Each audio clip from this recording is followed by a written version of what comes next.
Imagine tonight as a slow journey without any sense of hurry. An invitation to close your eyes and let your mind sail among the small ripples of memory and shadows from the past.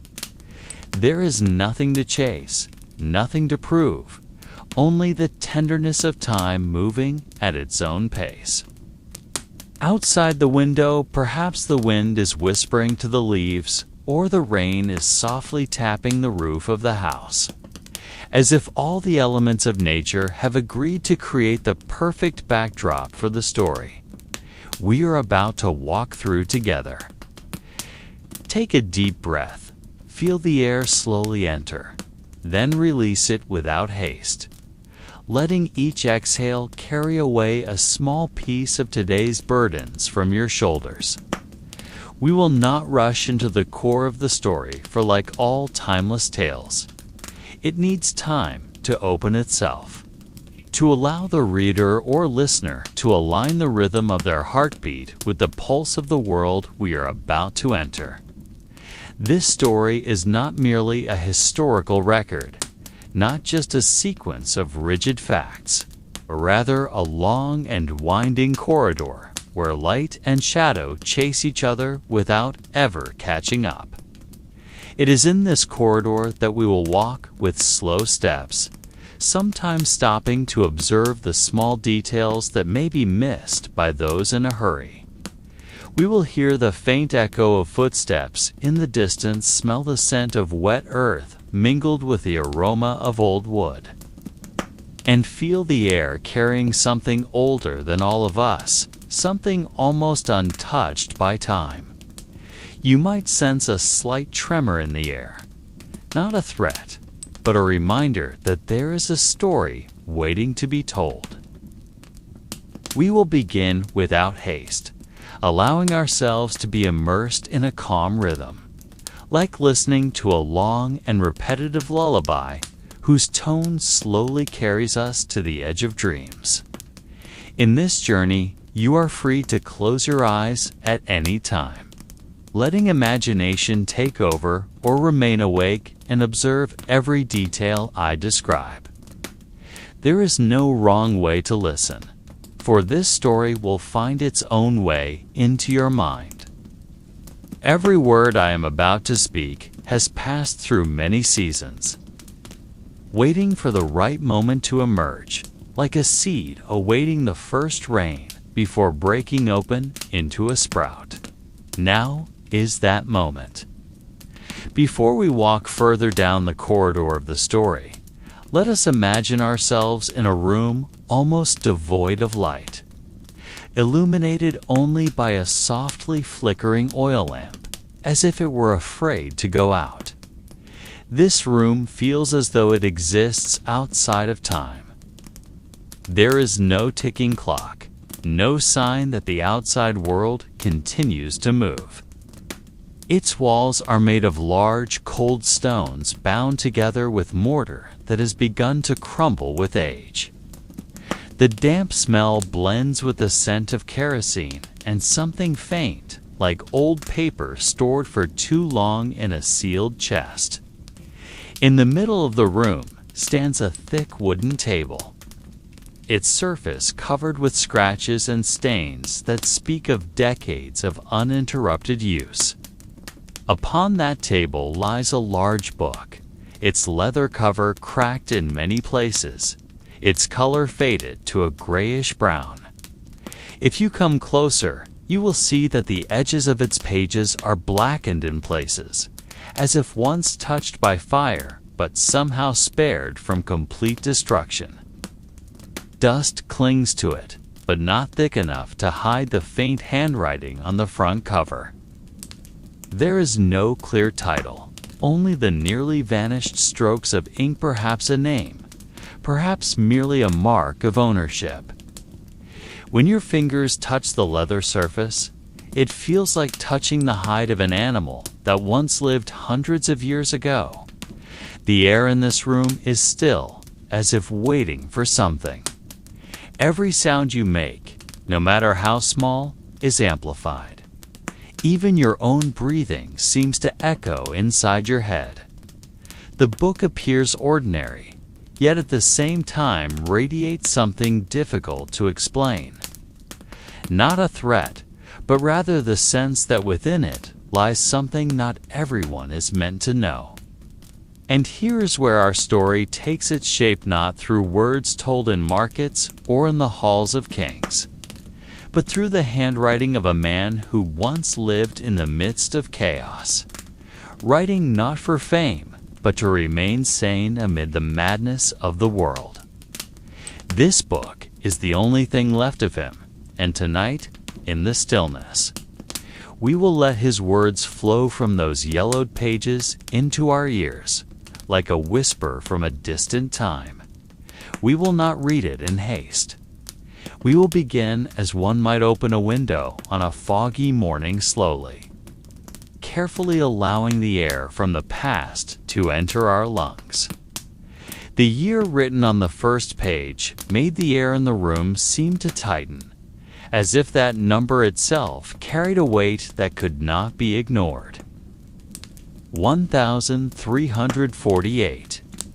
A year that, for some, is merely a sequence of numbers in a history book, but for those who have heard its story, that number is a doorway into one of the darkest times humanity has ever endured.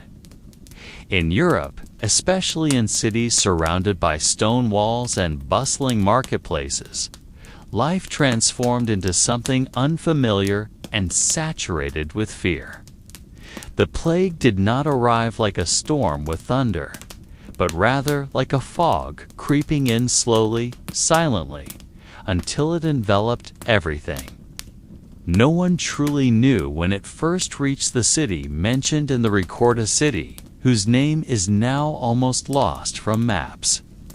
It lay along a trade route linking a great southern port with northern marketplaces. The city stood on the banks of a broad, slow-moving river, flanked by dense forests and wheat fields that in summer turned a deep golden hue. From a distance, before everything changed, the city's church tower rose like a silver needle piercing the blue sky, and its bells could be heard in villages miles away. But in that year, the bells' sound no longer marked mass or festivals, but the slow procession of funerals. The record does not begin with warnings or prayers, but with a sentence that feels like a deep breath before one decides to speak. Its author wrote that he was not an important man, merely an observer, someone who happened to have pen, ink, and a reason to write. That reason, he said, was because the voices in his head had become too loud to ignore. He wrote from a small house on the edge of the city, near a harbor that had grown quiet. From his small window, he could see the river's surface reflecting the moonlight, sometimes still, sometimes rippled, depending on the night wind. He knew that out there, on the cobblestone streets now rarely visited by merchants, something was moving quietly from door to door, not a thief, not a wild animal, but something unseen and untouchable. The year 1348 was not merely a number on paper. It was a line dividing life into two parts, before and after, and the author of the book seemed to know he was standing exactly in the middle of that line. The city, as described by the writer, once had layers of life that moved in harmony, like music played in the square on market days.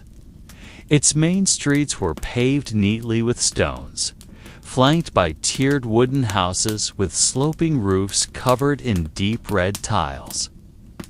In the mornings, before everything changed, the scent of warm bread from the bakers' ovens filled the air, mingling with the damp earth smell of baskets of vegetables brought in by farmers from nearby villages. Children would run through narrow alleys, playing with stones or scraps of wood turned into makeshift dolls. while women hung cloth from the upper floor windows, letting sunlight dance on the coarse weaving. In a corner of the city, near the fish market, the voices of merchants calling out to buyers could always be heard, competing with the cries of seagulls swooping low over the harbor. But now, in the year recorded in the book, all those sounds had dimmed like a candle's flame about to die. The writer described how the once crowded market had become a space far too large for the number of people left. Wooden crates that once brimmed with dried fruit now stood empty, leaving behind only a stale, sweet aroma, while the butcher's table sat bare with darkened red stains, as if marking something no one dared say aloud. He wrote that at night, the city's sounds changed. The church bell no longer rang for celebrations, but only tolled to announce death. Stray dogs roamed the streets, scavenging for food where crowds once gathered. From the dock, he saw ships anchored for far too long, as if afraid to sail on or unload their cargo. Often, these ships became dark silhouettes under the moonlight, silent and shuttered, with crews rarely seen. The writer noted that he often wondered whether the city was dying slowly or merely learning to breathe. In a way, its people no longer recognized. All of this he wrote without adding excessive drama, as if simply copying down the scenes passing before his eyes. Yet the reader could sense that behind his calm words lay a thick, unspoken fear. In the record, the writer never mentioned his full name, as if he deliberately erased himself from the story he was telling. He only signed each page with a faint set of initials, as though afraid or unwilling to tie this tale to his true identity. From every description he wrote, it was clear he was someone accustomed to detailed observation. Perhaps a doctor, an official chronicler, or maybe just a traveler trapped in this city at the wrong time. He described how a thin mist began to weave itself into daily life, not only in the mornings, but also in the afternoons and nights, wrapping the streets and buildings in a gray blanket that dulled visibility. The oil lamps hanging outside homes cast dim light in the damp air, creating floating yellow halos in the darkness. The sound of footsteps, once common on the streets, became rare, and when they did echo, they vanished quickly, as if people were hurrying back indoors to avoid something unseen.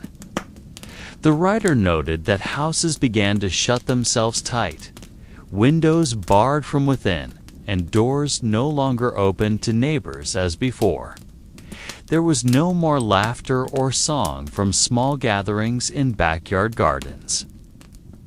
Instead, he sometimes heard a harsh cough in the distance, followed by a long, heavy silence. At the harbor, even though ships arrived from far-off places, their cargo was seldom unloaded. There were whispers of an illness riding the waves, waiting for the right moment to slip into the city. The townsfolk began to eye each other with suspicion, and the warm glances of before turned into quick, guarded looks. Even the air near the fish market usually filled with the salty, briny smell of the scene now carried a bitter scent that was difficult to explain, as if the city was slowly being cloaked in something far more than mist. In his calm style, the writer never declared that disaster had arrived, but every detail he recorded seemed to guide the reader toward that conclusion. It was as if he wanted to say that sometimes destruction does not come with a loud crash, but with a soft step that no one hears until it is too late. In the days that followed, the account shifted from simple observations of the city to fragments of daily life witnessed directly by its author. He described mornings that began not with the crowing of roosters or the calls of merchants to their customers, but with the creak of a door hinge being opened cautiously, as though someone feared what might be waiting outside. On the main street, once filled with horse-drawn carts and children running about in laughter, there now passed only an occasional old woman carrying a basket, her face hidden behind thick cloth tied tightly at the back of her head.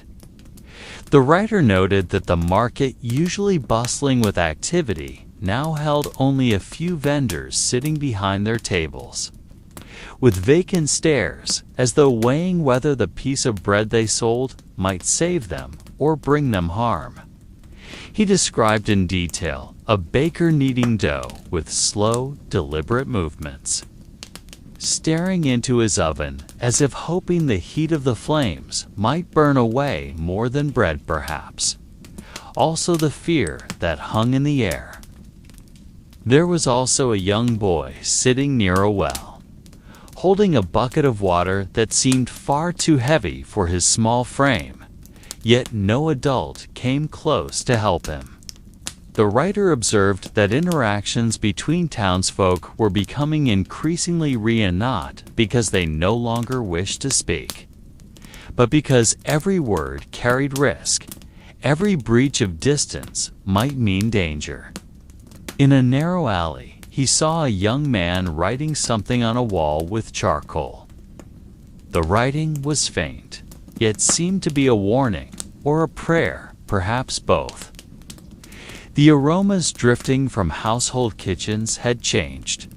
No longer the comforting smell of soup or baking bread, but the bitter scent of boiling herbs said to ward off disease. Even the birds perched on rooftops appeared restless, taking flight in flocks as if unwilling to stay too long in one place. All of this he wrote in a slow, steady rhythm, without dramatic emphasis, as though ensuring the reader would feel the silence rather than merely imagine it. He did not say that everyone had lost hope, but it was clear that life in the city was shifting toward something they had never envisioned, like a long shadow creeping silently behind the fading light of the afternoon sun. The next day, the account noted something that made the air around it feel even heavier. The writer described walking past a house whose door was slightly ajar, just enough to reveal a table inside. On that table were empty plates and a candle that had completely melted, leaving behind dry wax trails like frozen streams of water. There was no sound from within. Yet from the corner of his eye, he caught the shadow of someone moving quickly, then disappearing behind a thin fabric curtain. He was not sure whether it was a person or merely the play of light from outside, but the impression it left was that the house held something that did not wish to be found. Near the small harbor, he saw a group of men unloading a wooden crate from a boat. They worked in silence, and when the crate was set down on the dock, one of them briefly lifted the lid to check its contents. The writer did not describe what he saw inside. He only said that one of the men clamped his mouth shut as if holding back nausea, while another turned his face sharply toward the sea. In another alley, he saw a woman talking to herself, standing in the middle of the road while holding a tattered cloth doll. The words she spoke were unclear, like a fragmented prayer or a conversation without a partner. Children passing by did not approach, and even a dog that usually roamed near the market chose to keep its distance. The writer noted that the city's atmosphere was no longer only filled with fear of disease, but also with a sense of disorientation that drove people to speak to themselves. stare blankly into the distance, or wander aimlessly through the streets in the middle of the night. He mentioned that one night he heard a faint singing from afar, a song he did not recognize, repeated over and over without pause, as though the singer did not know how or when to stop.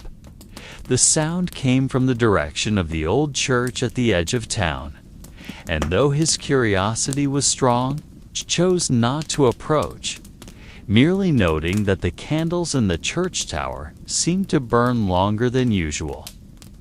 In his account, he never outright declared what he saw to be madness, but every detail he recorded seemed to guide the reader toward that conclusion, leaving imagination to fill the gaps between the words. That night, he noted that the wind from the sea carried a salty aroma that would normally be soothing. Yet this time it was mixed with something denser and heavier, like the faint smell of metal. The streets he passed seemed empty, but at every corner he felt there were eyes watching, whether from darkened windows or from the narrow gap of a nearly closed door.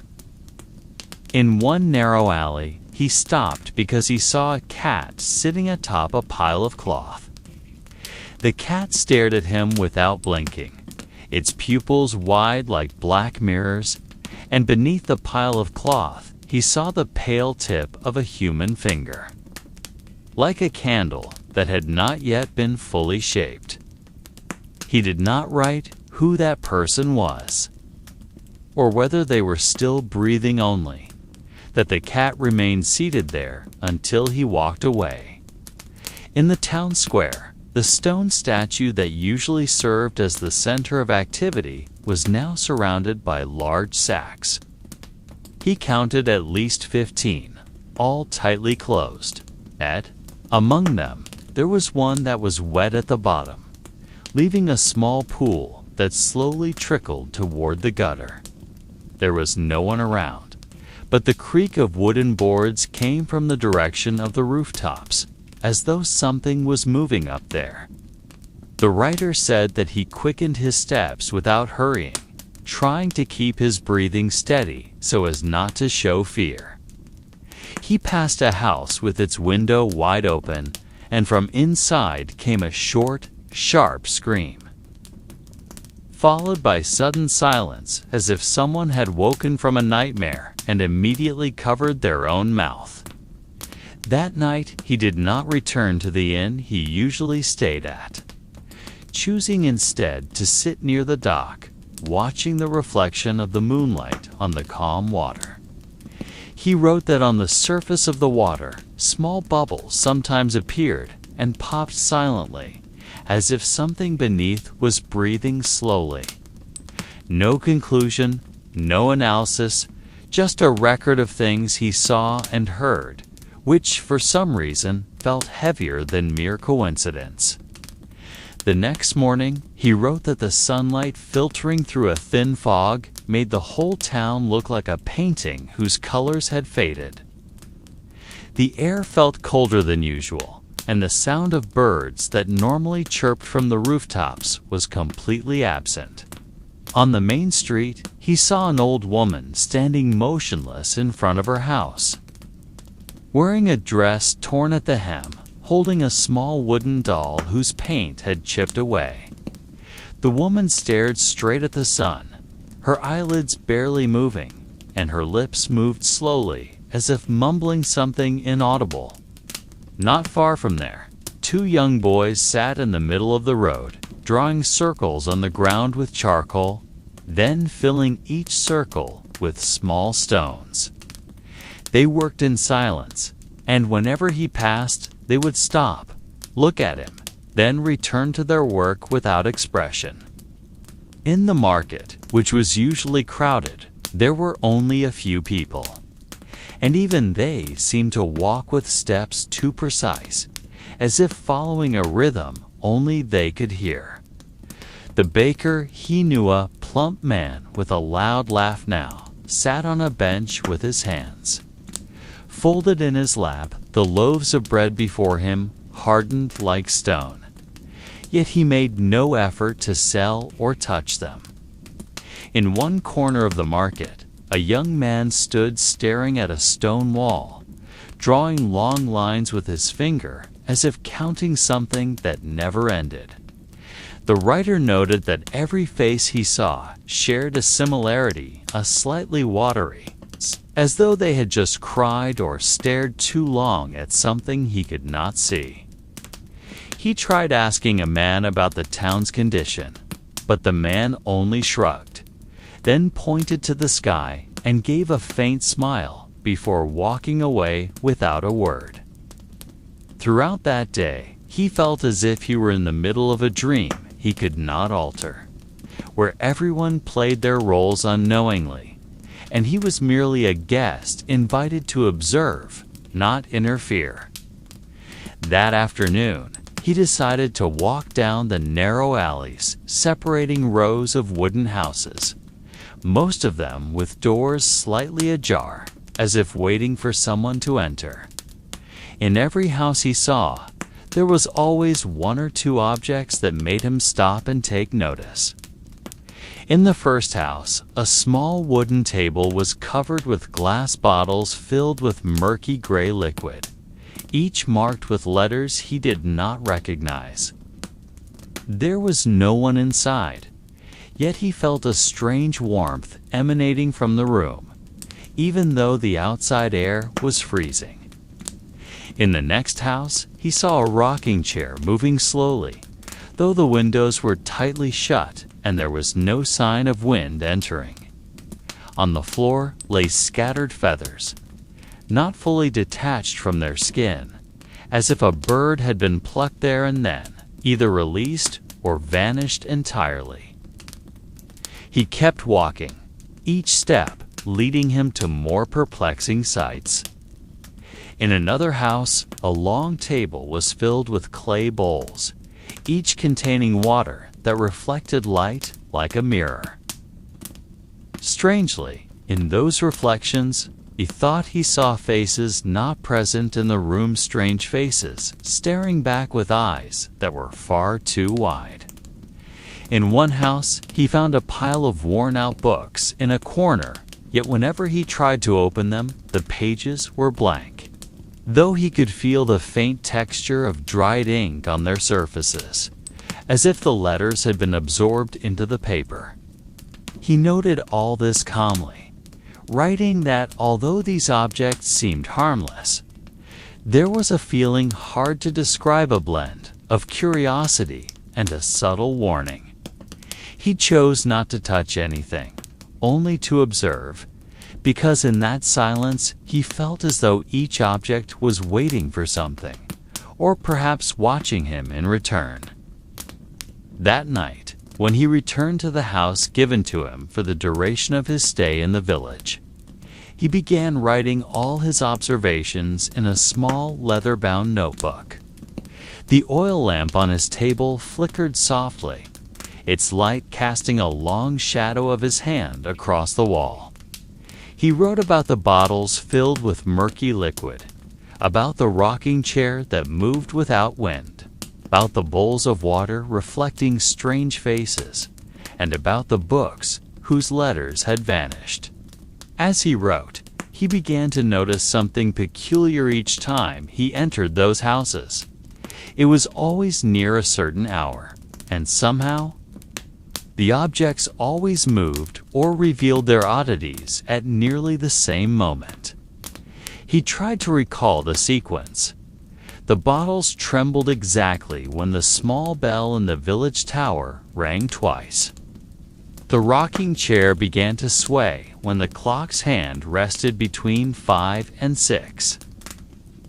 And the faces in the water appeared precisely when he heard the sound of wind that did not come from outside. The more he wrote, the more convinced he became that these were not coincidences. There was a certain rhythm, a hidden pulse dictating each event. He began to wonder if the villagers were aware of it at all. The night grew deeper, and he closed his book slowly. But before extinguishing the lamp, he noticed something at the corner of the table. A small drop of gray liquid seeping from the edge of his book.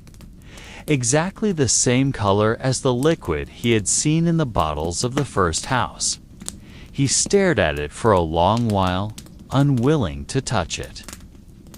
In that moment, he realized that what he recorded was no longer staying only in his mind. It had somehow begun following him home. The next morning, the air felt heavier than usual, as though a thin mist hanging between the rooftops carried something unseen, yet tangible. He decided to walk to the village's small market, a patch of bare earth where a few wooden tables stood in uneven rows, some empty bowls, others filled with wicker baskets of black bread and dried fish. At the farthest corner, he noticed an old man sitting on a low stool, selling only one item, a glass jar filled with pale gray liquid, exactly like the drop he had seen seeping from his book the night before. The man did not call to customers, did not offer prices, merely sat with his back slightly hunched and eyes that seemed to pierce through the mist. The doctor approached cautiously and asked, in a casual tone, where the liquid came from. The old man slowly lifted his head, revealing a face lined like old paper folded too many times. He answered briefly, saying that the liquid was not made but collected, as though speaking of morning dew. When the doctor asked what he meant, the man simply lowered his gaze again, his thin fingers tapping on the jar's surface in a strange rhythm. 3 taps. Pause, 2 taps. Pause, then 1 long tap.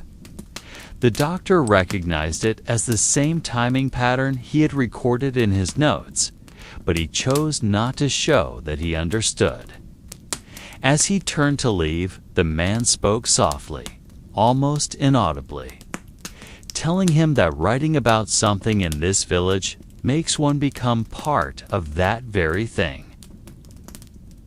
The words clung to his mind like a shadow that refused to fade, and for the first time, he felt that perhaps his notes were a bridge connecting the world he saw to the one quietly watching back.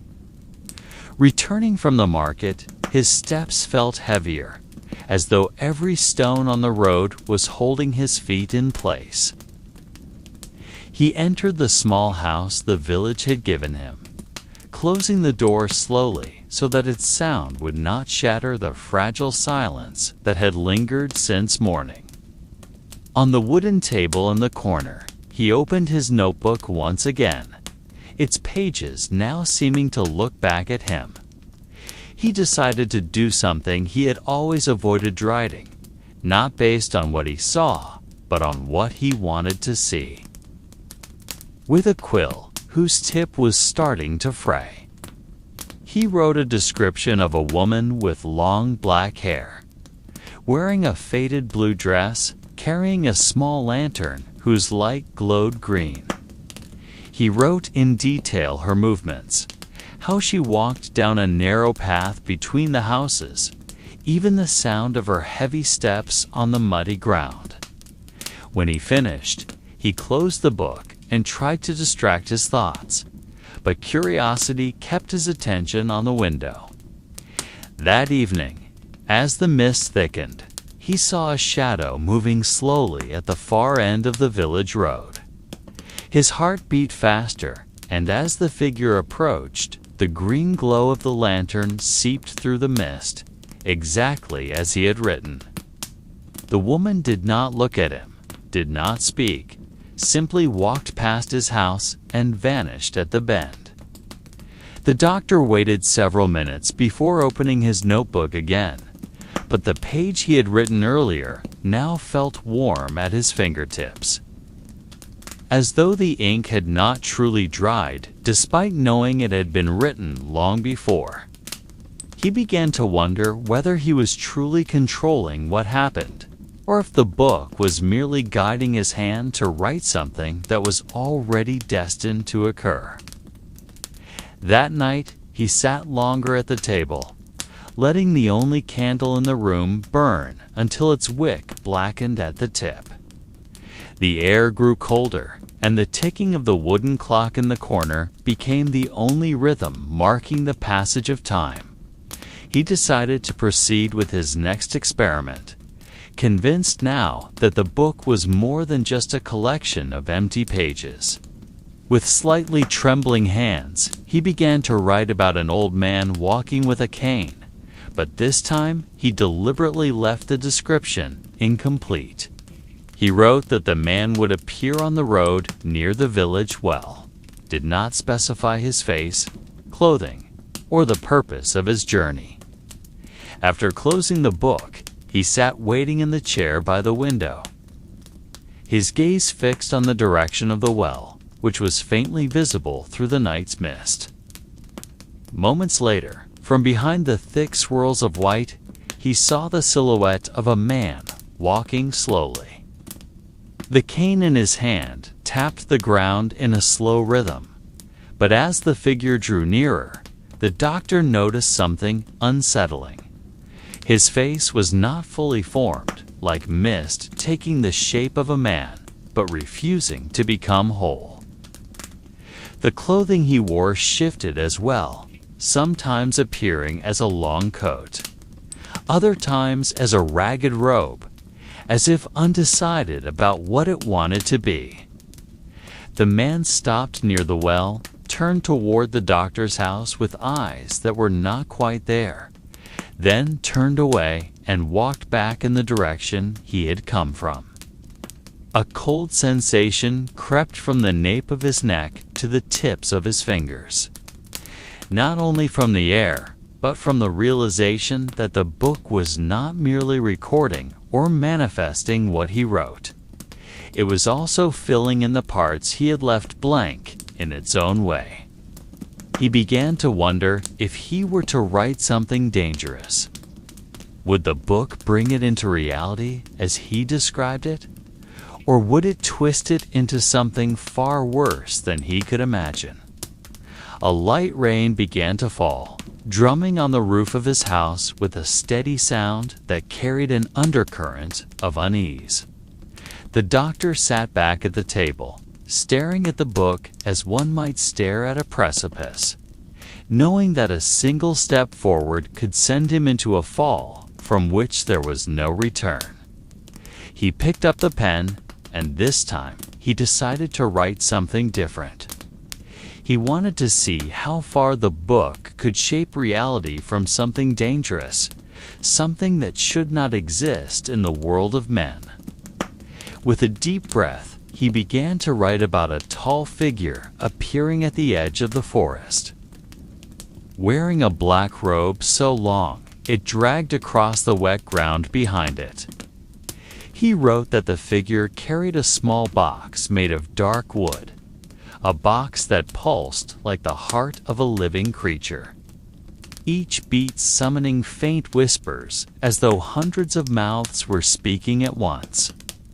He wrote that the box must never be opened, for inside was something that could erase a single name from existence, making that person vanish as if they had never been born.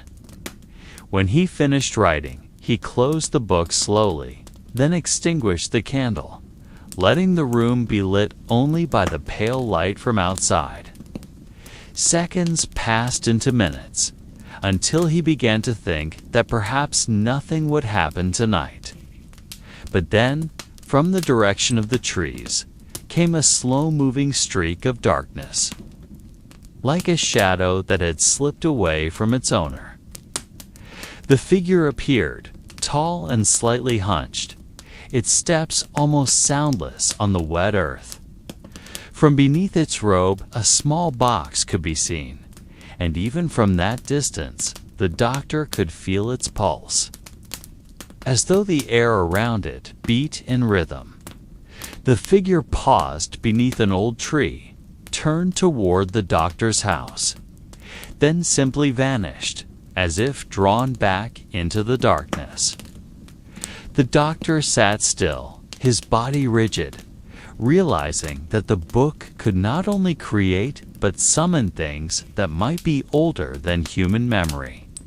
And in the corner of his mind, a new fear took root. If that figure could come once, perhaps it could return at any time, with or without an invitation.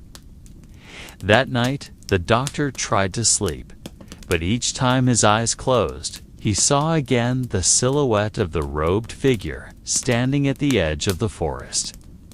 The image was so vivid, it felt as if the figure were in the corner of his room, watching him without eyes. The rain had stopped, but the air inside the house felt heavy, as though something had settled into the dark corners. He woke repeatedly, hearing a soft knocking not from the door, but from the direction of his desk where the book lay. Each knock was followed by a faint pulse inside his head, as if his heart was trying to match the rhythm of some unseen object. Morning came with pale light, but it brought no relief. In the mirror, his face looked paler, his eyes sunken, and there was a chill that refused to leave even after he lit the fireplace. As he sat at the dining table, he noticed the glass of water before him, trembling slightly, as if touched by an invisible ripple. He tried to ignore it, took a sip, but the water felt different, colder, heavier, as though it contained something that wasn't water. Without realizing it, he turned toward the forest visible through the window. The trees stood still, but he sensed a gap among them that was too dark, a black hole between trunks where something might be waiting. That day, he didn't open the book, didn't touch the pen. But every time he closed his eyes, he could feel that wooden box, calling from a distance he could not measure, with whispers growing clearer. Just one name. The words repeated, soft yet insistent, until he began to wonder whose name he was supposed to write. Throughout that day, he tried to keep himself from glancing toward the desk, but his gaze always returned, like a compass needle unwilling to deviate from north. The whisper that had been faint the day before was now clear, no longer sounding like something outside, but like words spoken from within his own mind. Just one name, that was all it said, repeated over and over with the rhythm of the old clock hanging on the wall. He walked to the window, trying to distract himself with the birds flitting between rooftops. Yet even their chirping seemed distant, as though wrapped in thick cloth. When he returned to his seat, he noticed the pen was no longer where he had left it. It now lay directly atop a blank page, as if some unseen hand had prepared it for use. He tried to laugh it off, thinking it was merely the result of exhaustion and lack of sleep. But his own laugh sounded stiff and unfamiliar to his ears. The clock kept ticking, its sound now blending with the whisper that pressed more insistently. His fingers felt heavy, yet also itching to move, as if his muscles remembered a motion he had never performed. Just as he was about to give in and pick up the pen, he looked out the window and saw the robed figure again, standing at the forest's edge. Its body motionless, but its head slightly tilted, as if waiting. His breath caught. The world around him seemed to stop. Only the ticking of the clock and that whisper remained. He closed his eyes, hoping that when he opened them, everything would return to normal. But when his eyelids lifted, the figure was gone. Only the still forest remained, holding a secret that pressed ever heavier upon his chest. His hand extended slowly, like the movement of someone approaching a flame without wanting to be burned, yet unable to resist curiosity.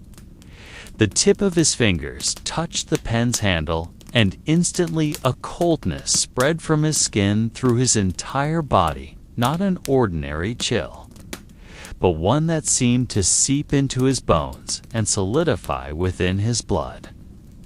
He took a deep breath, hoping the sensation would fade, but instead it grew stronger, carrying with it a faint scent of rusted metal and damp earth.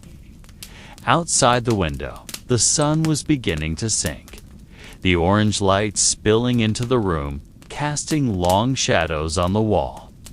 And he felt those shadows moving a little faster than his own body. The pen now felt light in his hand, as though it were already familiar with his fingers, despite his certainty that he had never held it before. Without realizing, he began tracing a thin line across the blank page, and the line was not black. Like ink, but a dark red flowing smoothly, like a liquid that did not come from the ink bottle on the desk. Each stroke felt like the inhalation of some unseen entity, and each word that formed made the whisper in his head. Clearer, sharper, as if those words were a chant building a bridge between himself and something beyond the veil of reality. He tried to stop, but his wrist moved on its own, writing sentence after sentence in a language he did not know yet, felt familiar in the deepest part of his memory. The oil lamp in the corner of the desk flickered as though blown by wind, though all the windows were tightly shut. He felt his heartbeat slow, not out of calmness, but as if his entire body was adjusting its rhythm to something older, more ancient and darker than time itself. As the pen moved again across the paper, he realized that what he was writing did not come from his own mind. The sentences emerged like water seeping from a crack in the stone, slow yet certain, filling the page. There were descriptions of narrow streets shrouded in mist, houses with tightly locked doors, and the sound of small bells ringing in the distance. He had never seen that place, yet every detail felt so familiar, as if he had walked there in another life. In his writing, there was a man with a wide-brimmed hat and a thick coat, walking while carrying a leather bag slung over his shoulder. The man knocked on doors, and each time a door opened, a sharp scent of vinegar and dried herbs drifted out. He noted that the man was a plague doctor, yet his face was never clearly seen, always hidden beneath the shadow of his hat. Suddenly, in the flowing narrative, he wrote about a notebook worn and dirty kept inside the leather bag. That notebook contained lists of names, numbers, and short notes that could only be understood by its owner. He felt strange, because those names were not unfamiliar to him. Some were names he had heard in his own village, names that still appeared on the weathered gravestones on the hill behind the church. The whisper grew softer, yet clearer, as if speaking directly inside his head, telling him that everything he wrote was part of something that had happened and would happen again. A chill crept from his fingertips up his arm, as if the ink he used carried a temperature different from the surrounding air. He began to understand that this was not merely writing, but a record that crossed the boundaries of time. And every word he inscribed bound him more tightly to a story that no longer belonged solely to someone else. He began to realize that every letter pressed onto the paper seemed to become a trail that something could follow. There was a sense as though he was opening a path for a figure that had once existed only in the record to step outside. The night beyond the window was so still, broken only by the creak of wood as wind slipped through the cracks in the wall. The candle on the table swayed gently, its light dimming and brightening again as if it were breathing. He bent over the book before him and, without realizing it, began writing descriptions far too detailed to be mere imagination. The number of stitches along the edge of the leather bag, the faded dull color on the handles of old house doors, even the sound of footsteps pressing into shallow puddles along the cobblestone street. In his writing, the plague doctor stopped in front of a house that showed no signs of life. He knocked 3 times, then waited a long moment with no reply. After that, he simply stood there, silent, as if listening to something from behind the closed door. The writing continued to flow, describing how the doctor's hand slowly rose to touch the wooden door, not to open it, but to feel the pulse of something living within. The one writing felt his heart pounding harder, as though that gesture was happening right outside his own house now. The whisper in his head this time sounded closer, no longer faint like an echo, but more like the voice of someone standing directly behind him. The words that came forced the pen to move faster, filling page after page without pause. And every sentence left the impression that this story was no longer safe to merely read or write. He tried to stop his hand, but his body kept writing, like a witness who is not allowed to close his eyes, until everything that must be recorded had been placed upon the page. He stared at the page he had just written, but the letters there seemed to tremble like ripples on water disturbed by wind. Perhaps it was only the flicker of candlelight, he thought, but his eyes dared not blink for too long. There was a strange moment when he felt the ink, though dry, still carried warmth, as if holding the trace of heat from something that had just passed. He tried to shift his gaze, yet the corner of his eye caught a small movement at the edge of the table, like the shadow of a wide-brimmed hat passing briefly before vanishing. His mind wanted to deny it, but the air in the room grew heavier, as if all sound outside had been erased at once. He reread the last sentence he had written and was startled to find he did not remember writing it. It spoke of the sound of breathing behind a door, long, heavy, with a strange pause in between. The description felt so real, and oddly, he began to hear the same sound, faint but distinct enough to cut through the silence.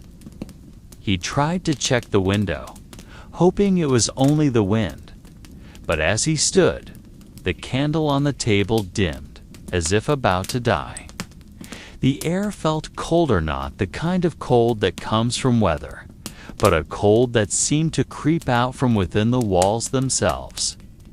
The pen in his hand still dripped ink, and he realized that if he did not continue writing, that coldness would come closer. So he sat again, inhaled slowly, and let his hand move once more.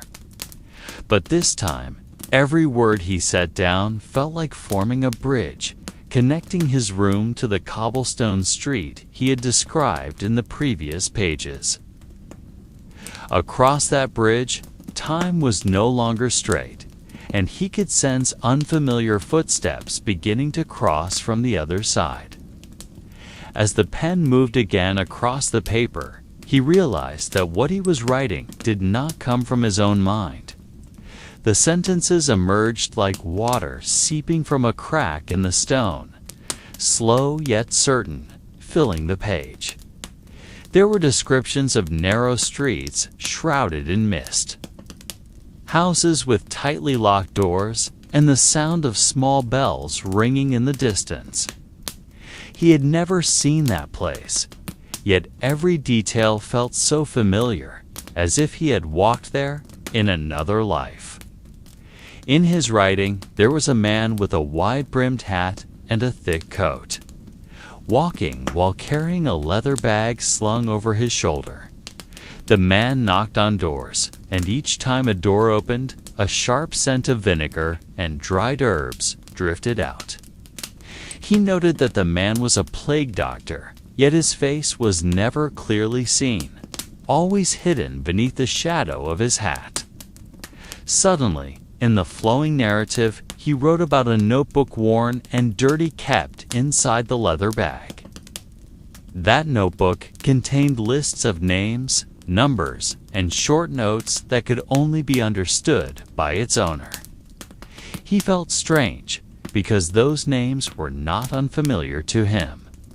Some were names he had heard in his own village, names that still appeared on the weathered gravestones on the hill behind the church. The whisper grew softer, yet clearer, as if speaking directly inside his head, telling him that everything he wrote was part of something that had happened and would happen again. A chill crept from his fingertips up his arm, as if the ink he used carried a temperature different from the surrounding air. He began to understand that this was not merely writing, but a record that crossed the boundaries of time. And every word he inscribed bound him more tightly to a story that no longer belonged solely to someone else. He began to realize that every letter pressed onto the paper seemed to become a trail that something could follow. There was a sense as though he was opening a path for a figure that had once existed only in the record to step outside. The night beyond the window was so still, broken only by the creak of wood as wind slipped through the cracks in the wall. The candle on the table swayed gently, its light dimming and brightening again as if it were breathing. He bent over the book before him, and without realizing it, began writing descriptions far too detailed to be mere imagination. The number of stitches along the edge of the leather bag, the faded dull color on the handles of old house doors, even the sound of footsteps pressing into shallow puddles along the cobblestone street. In his writing, the plague doctor stopped in front of a house that showed no signs of life. He knocked 3 times, then waited a long moment with no reply. After that, he simply stood there, silent, as if listening to something from behind the closed door.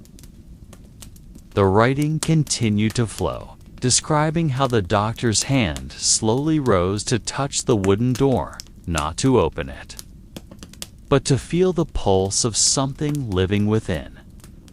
The one writing felt his heart pounding harder, as though that gesture was happening right outside his own house now.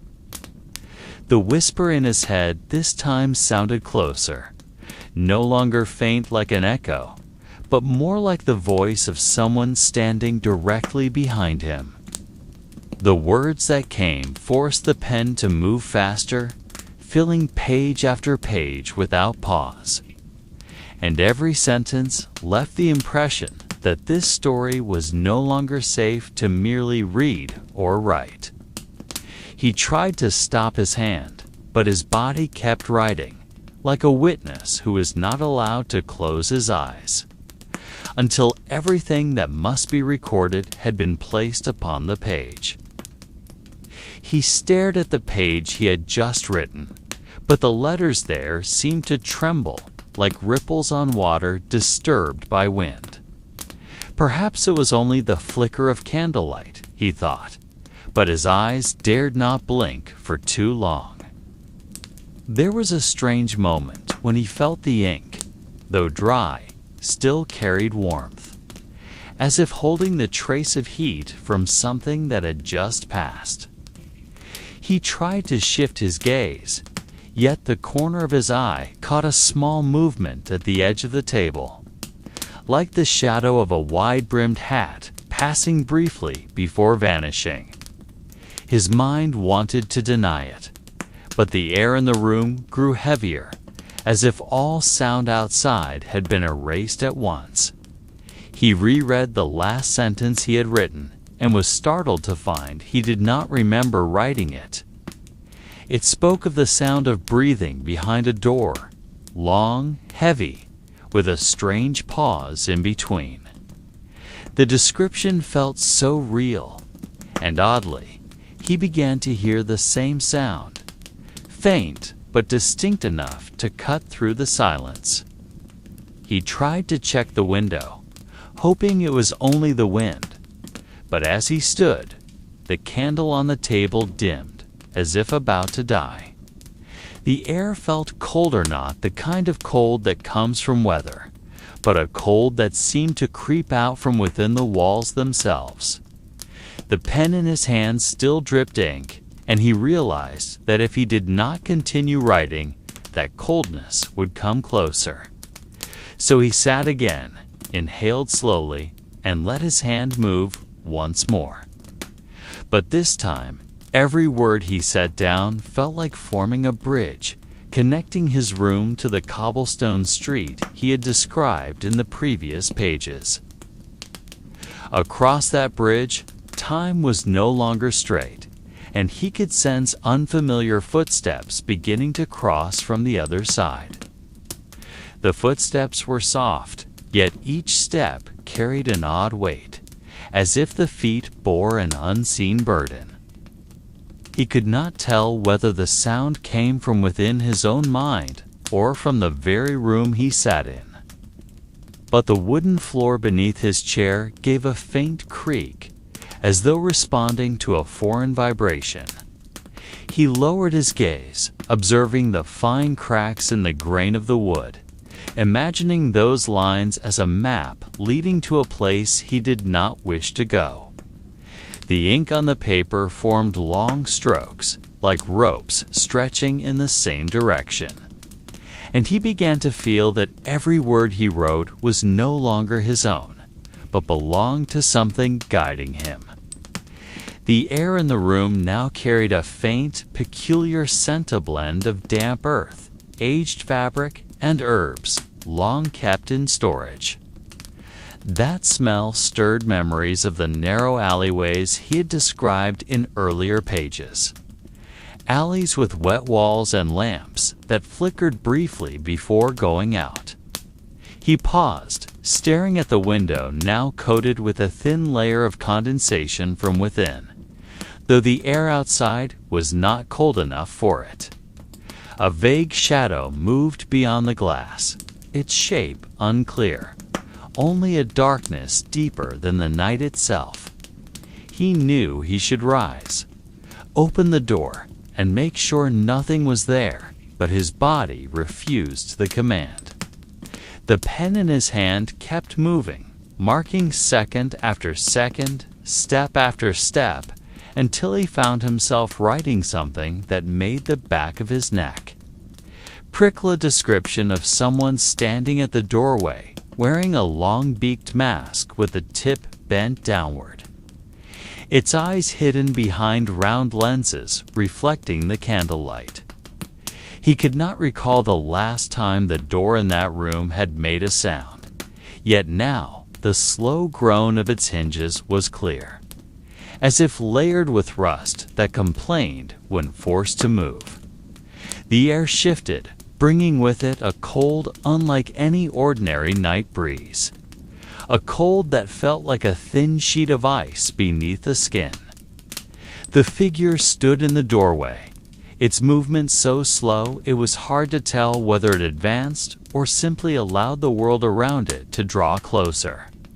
The long-beaked mask appeared older than he had ever imagined, with fine cracks along its side and dark stains that might have come from a time long ago. The eyes behind the round glass revealed nothing, only the distorted reflection of candlelight warped into two pale yellow orbs. In its hand was a small leather bag tied with a thin cord, from which came the faint clink of metal striking metal. He thought of the tools once carried by plague doctors' long forceps, small scissors, bottles filled with sharp-smelling liquid xant. Suddenly, he wondered whether those objects were meant to heal or simply to measure the distance between life and death. The figure stepped across the threshold, and the wooden floor creaked again like a held breath. There was no sound but the ticking of the clock in the corner, each second stretching out as though waiting for something that would never be spoken. He wanted to ask who the figure was, where it had come from, but his lips were rigid, and only his eyes followed each slow movement that made the candlelight tremble on the walls. In an instant, he felt the room no longer belonged to him, but to something that had been waiting long before he sat in that chair, writing word after word. He watched as the leather-gloved hands slowly untied the cord of the bag. The movement so calm, it seemed to slow the time around them. From within came the sound of fabric brushing against itself and the soft chime of metal touching metal like a note trapped at the bottom of a well. The figure drew out a small glass bottle filled with a murky greenish liquid, which, when gently shaken, caught the candlelight in a strange shimmer, almost like eyes staring from within a fog. He could not tell whether the bottle held medicine or poison, or perhaps both, depending on who drank from it. Then, from the same bag, merged a tattered cloth stained with brownish red marks that were no longer fresh, yet still carried the trace of a life once present. The figure placed the cloth on the table, right beside his open notebook, and silently slid the small bottle onto the fabric. He simply sat there, watching, not daring to touch anything, as if those objects carried memories too old to comprehend. In the air lingered an odd scent, a mixture of herbal oil, damp earth, and something faintly metallic. It felt as though he was witnessing a ritual repeated hundreds of times, perhaps by the same person, perhaps by others who came in turn wearing different faces but playing the same role. The eyes behind the mask's round glass still gazed at him, unblinking, and though he knew a human was beneath it, it felt as if he was being observed by something older than the body that wore the mask. Time seemed to halt, only the ticking clock marking that they had not yet been entirely trapped outside this world. The silence between them did not feel empty, but dense, as though the air was filled with invisible particles carrying stories from the past. The masked figure hardly moved, only his fingers tapping the table from time to time in a certain rhythm, as if knocking on an unseen door that separated this world from something beyond it. Each tap seemed to have a measured pause, almost resembling a language never taught in any school. A language perhaps only understood by those who had spent too much of their lives close to death. He tried to guess the pattern, but the longer he listened, the more he felt that the pattern was not meant to be understood, but rather to be felt like the pulse of a heartbeat, or the rhythm of rain on a roof that lulls one into a trance. The candle on the table began to tremble in its flame, not because of wind, but as though responding to the rhythm of the tapping. Shadows on the wall stretched and bent, forming silhouettes that did not match the shape of their bodies. As if another presence sat with them in that room, one that could not be seen directly, but whose existence was undeniable. He drew a slow breath, catching a scent now growing stronger. A mixture of spices, oil, and something that clung to the back of the tongue like the taste of blood. The masked figure stopped tapping, then with a slow motion turned a page in his notebook. The paper was brittle, yellowed with age, and on each page were writings that were not easy to read, slanted letters dancing, sometimes mingling with strange hand-drawn images. He could not tell whether this was a medical record or a diary, or perhaps both at once.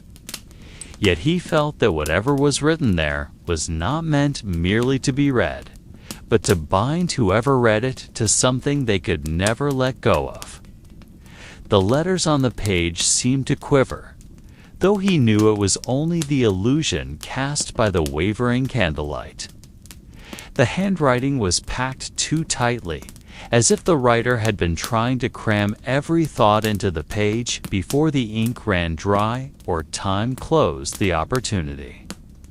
Among the lines of words, he began to notice patterns. There were dates that did not follow any calendar. He recognized symbols that resembled alchemical signs, and sentences that felt as though they were not written to be read in the present, but for someone or something that would come in an uncertain future. The masked figure pointed to one particular line, his finger resting on a word he could not understand. A word that seemed to resist translation into any language he knew.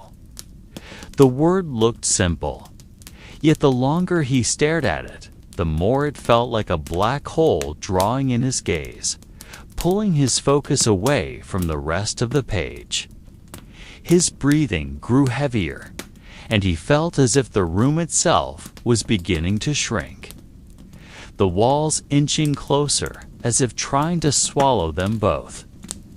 The shadow in the corner moved again, this time clearly following the path of the words in the book, as though those words formed a road for something to emerge. The masked figure snapped the page shut abruptly, as if knowing that reading too far would summon something that could never be banished again. The candle flickered once, then steadied, but the atmosphere had already shifted. The air was now as cold as a cellar, and the silence no longer felt dense, but heavy, like a weight pressing on the chest from within. Even after the page was shut tight, the word he had seen remained etched into his mind, like a burn that could not be erased. He tried to distract himself by looking around the room, but instead found that small details had begun to change. Cracks on the wall now formed lines almost identical to the symbols in the book, and the candle's shadow stretched as if following the same pattern. He felt a faint pressure at his temples, as if an invisible hand were trying to shift his thoughts in a certain direction. The masked figure remained silent, but the gaze hidden behind the glass of that beaked mask seemed to watch every reaction, every breath he took. He wanted to ask what the word meant, but his voice felt locked in his throat, leaving only a bitter taste clinging to his tongue. From outside the window came a faint sound like footsteps on gravel, their rhythm steady but too slow for any normal human stride. The air grew thicker, making each breath feel like swallowing a fog laced with secrets. He closed his eyes for a moment, hoping the shadow of the word would fade. But instead, its letters became sharper, carved behind his eyelids like engravings on a gravestone. When he opened his eyes, the masked figure had already placed the book inside his leather satchel, his movements calm yet laden with caution, as if afraid something from within the pages might leap out at any moment. The room fell silent again, but this silence felt different from before. No longer an empty stillness, but one that waited, as though something had begun to move in a place unseen. He began to realize that the word he had seen earlier might not merely be a symbol or an incantation, but a key that unlocked another layer of this world. Not the world he knew, nor one that could be explained with the language humans usually use. He recalled old tales he once heard from wanderers in the city's black market.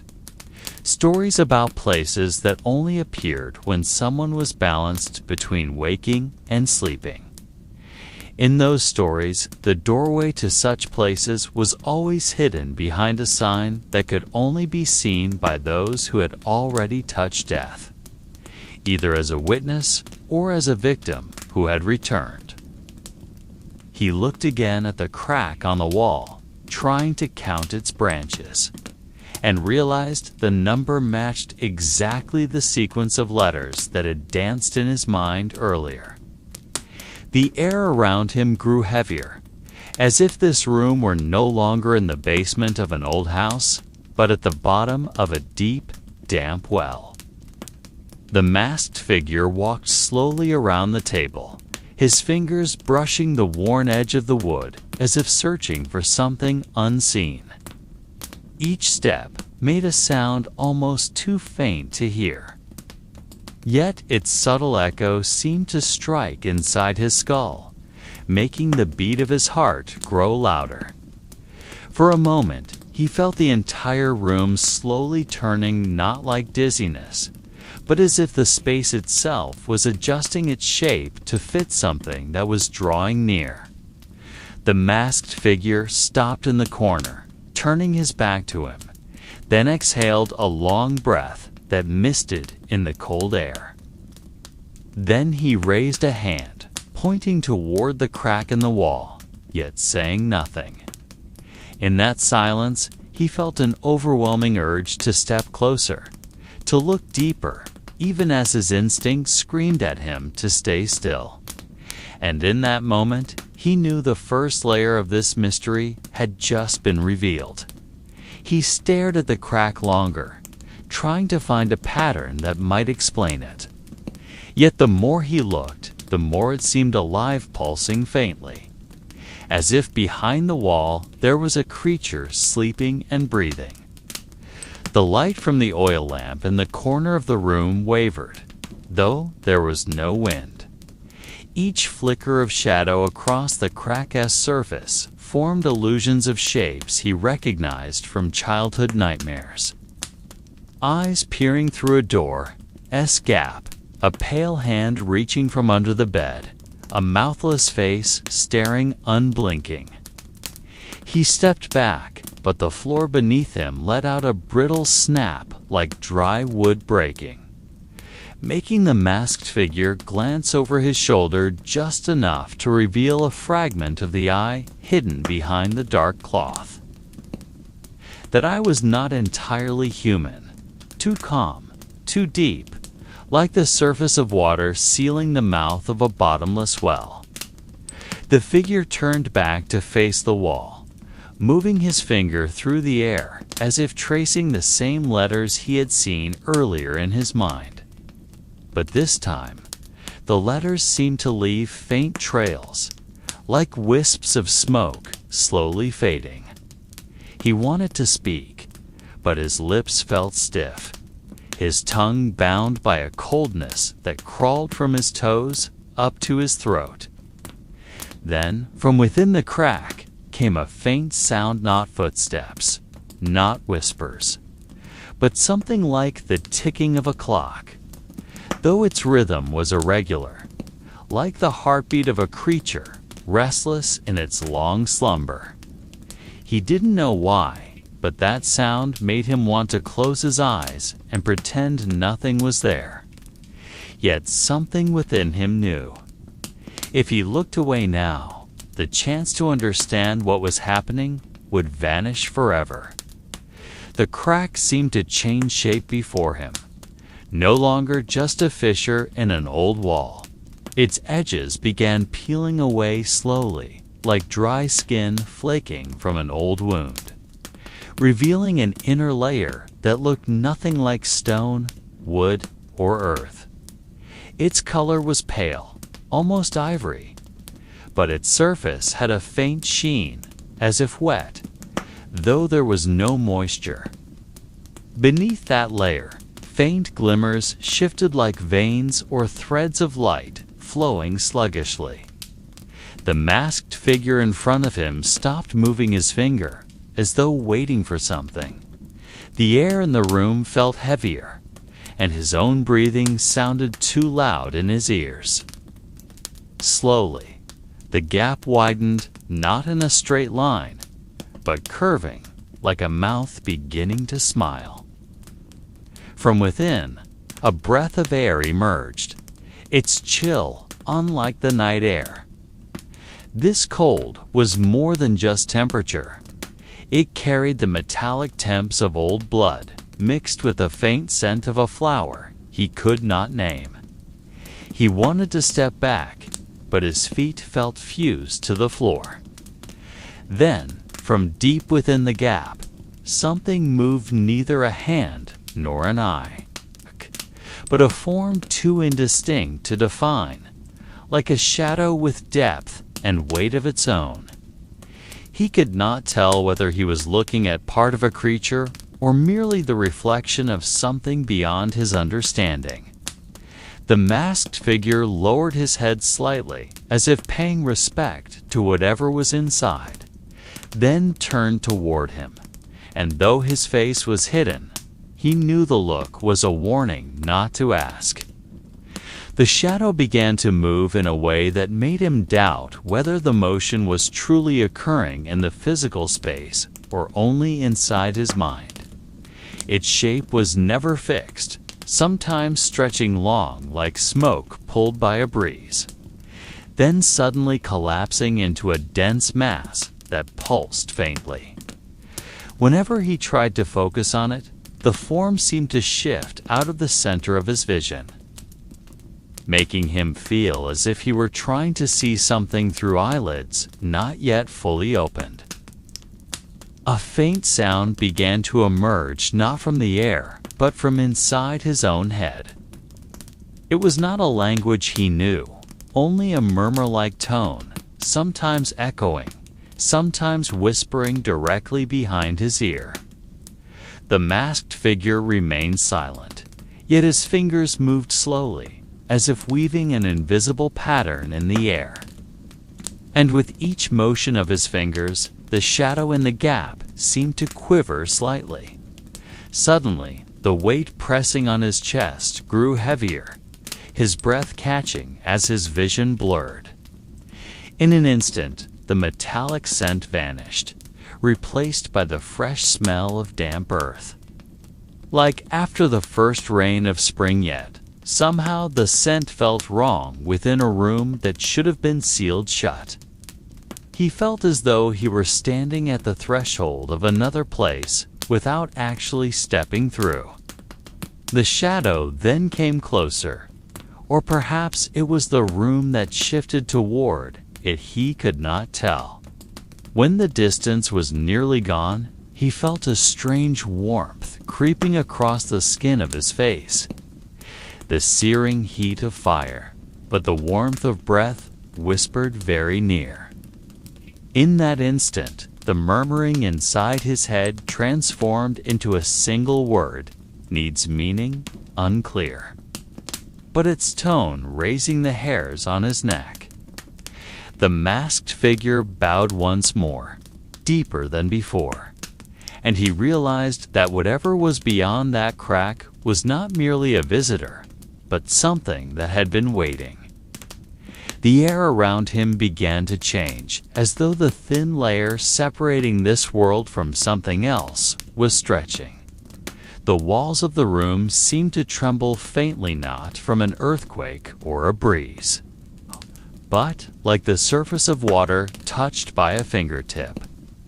He realized that the murmuring which had once come only from inside his head was now also audible to his ears, drifting in the air with an echo far too deep for such a small space. The words repeated, slowly, in a constant tone like a chant spoken thousands of times before. The masked figure lifted his head slightly, though his eyes remained hidden in the shadow of the mask. And the movement was followed by a long inhalation from the direction of the crack. It was not the sound of a human drawing breath, but as if the entire room was being slowly inhaled, causing the fine hairs on his arms to stand. The smell of damp earth grew stronger, now mixed with the faint scent of decaying leaves, giving the impression of standing beneath an ancient forest rarely touched by light. In the sudden quiet, he felt time itself shift seconds, stretching unnaturally long. Heartbeat becoming the only sign he hadn't completely frozen. From the deepening darkness of the gap, a thin glimmer appeared, like light reflecting off water, yet too deep and dark to be mere reflection. He knew that whatever was there was watching, assessing, and perhaps calling to him. Not calling his name, but calling the core of his being something deeper than body or thought. The masked figure moved his fingers again, this time forming a perfect circle in the air. As the circle closed, the murmuring transformed into whispers spoken in unison from all directions, and his heart pounded uncontrollably. He understood not through logic, but instinct, that soon the barrier between this place and theirs would collapse. The first change he felt was not in sight, but in the weight of his own body. It was as if the floor beneath him had begun to lose its will to hold him, and he was slowly sinking into something that was neither earth nor air, but a layer between the two. The air grew thick, almost liquid, making every movement feel restrained. The sound of his heartbeat merged with a subtle thrum coming from the crack.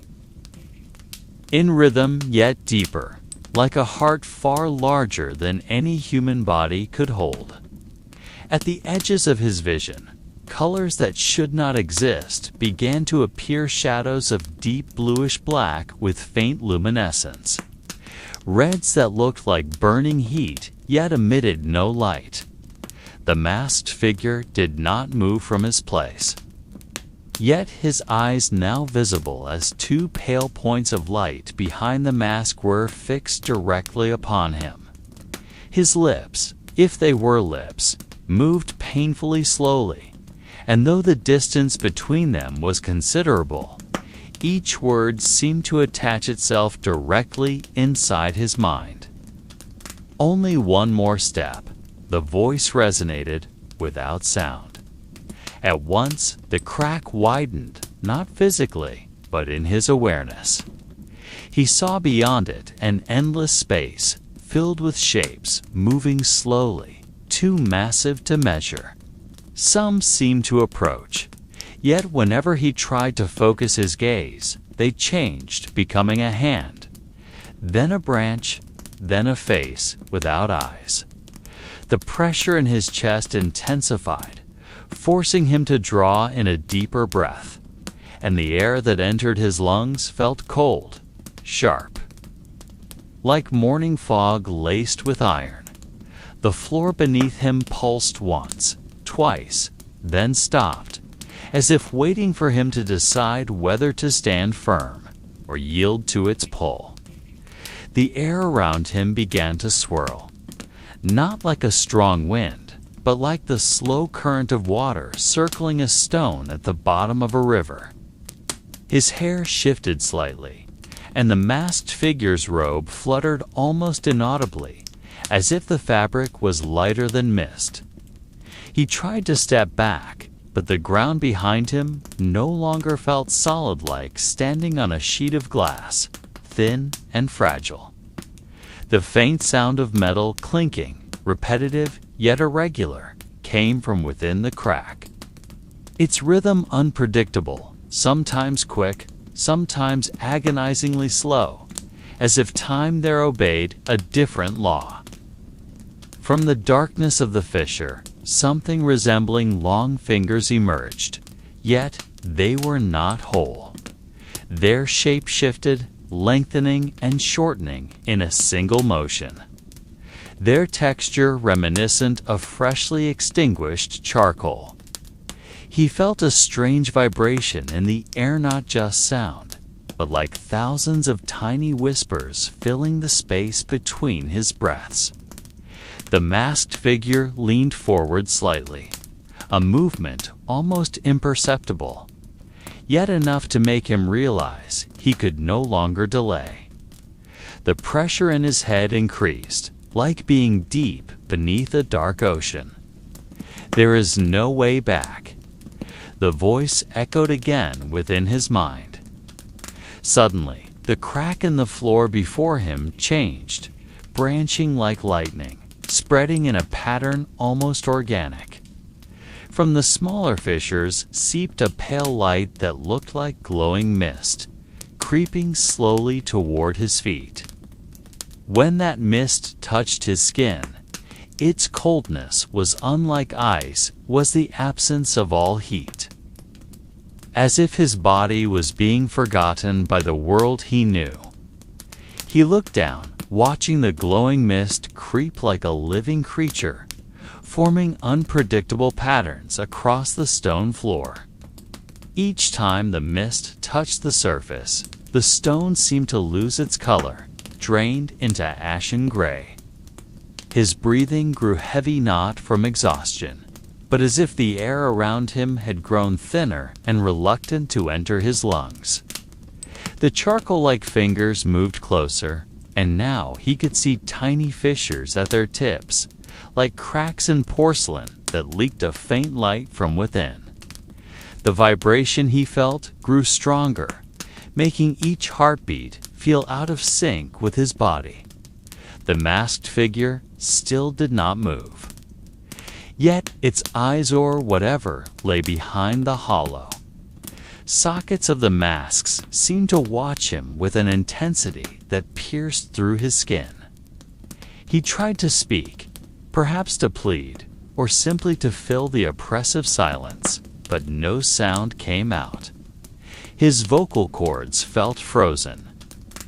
Meanwhile, the cracks on the floor stretched in every direction, branching like the roots of a thirsty tree, tracing along every seam in the stone until even the cave walls began to creak faintly. From far away, there was the sound of a bell being struck underwater, resonating low and long.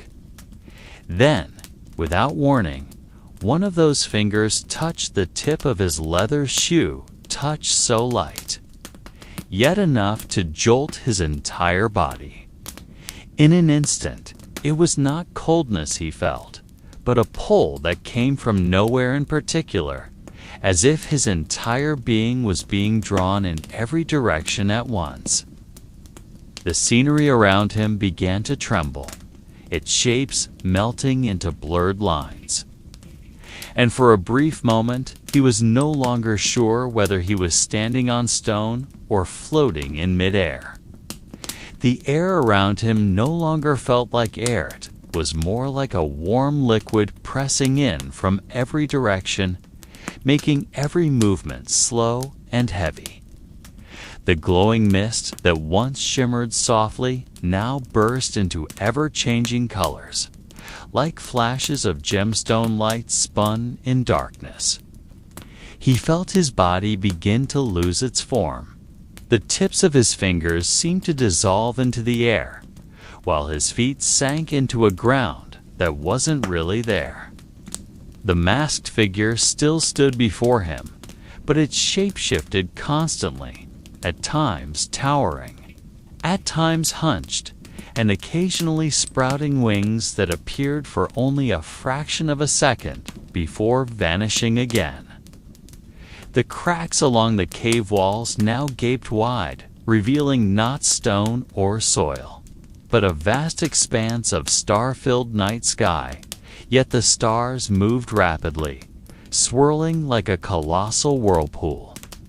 The bell's chime, once distant, now rang so close it seemed to echo inside his skull, each toll sending a wave of vibration that rattled his thoughts, until it was nearly impossible to hold on to a single coherent idea. He tried to remember why he was here, what had brought him into this depth, but the memory crumbled like wet paper each time he tried to grasp it. The masked figure then raised one hand not to strike, but to point toward one of the largest cracks. From that gap emerged a deep crimson light, pulsing like a living heartbeat. And with it came a transformation of his fear into something else, not courage, not calm, but a strange certainty that whatever lay beyond that light had been waiting for him all along. The crimson light pulsed faster now, each flare sending warmth crawling from his fingertips to his chest. His steps felt weightless not because the burden was gone, but because he could no longer feel the ground beneath him. Air, earth, even sound itself seemed to be swallowed by the glow that called him forward. The masked figure no longer moved, standing rigid like a stone statue amidst the swirling colors. Its gaze, though hidden behind the masks, seemed to command him to look into the light, never away from it. When he was just a single step away, he felt something indescribable. Not a touch, not a voice, but a kind of awareness piercing straight into his mind. Thousands of images flashed past strange faces, landscapes impossible in any known world, and a colossal city floating above a black ocean. They came and went so fast, like fragments of a dream destined to dissolve if held too long. Then, from within the light, a faint shape emerged, the curved gateway made entirely of the same crimson glow. Its pulse now matched the beat of his heart, making him feel as though his body was part of it. In an uncanny silence, he realized that whatever lay beyond this gate was not an ending, but the beginning of something far greater.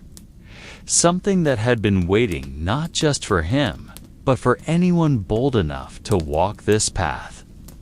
He drew a breath, trying to feel his body again failed. In that moment, he understood he was no longer the same being who had first stepped into this cave. The crimson light flowed, engulfing him in an intoxicating warmth. The world around him shattered into shards of light, each shard carrying fragments of memories that might not have been his own.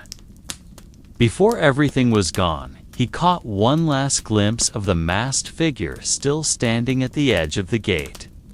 But now its mask had cracked, revealing a faint smile that could have been either a threat or an invitation.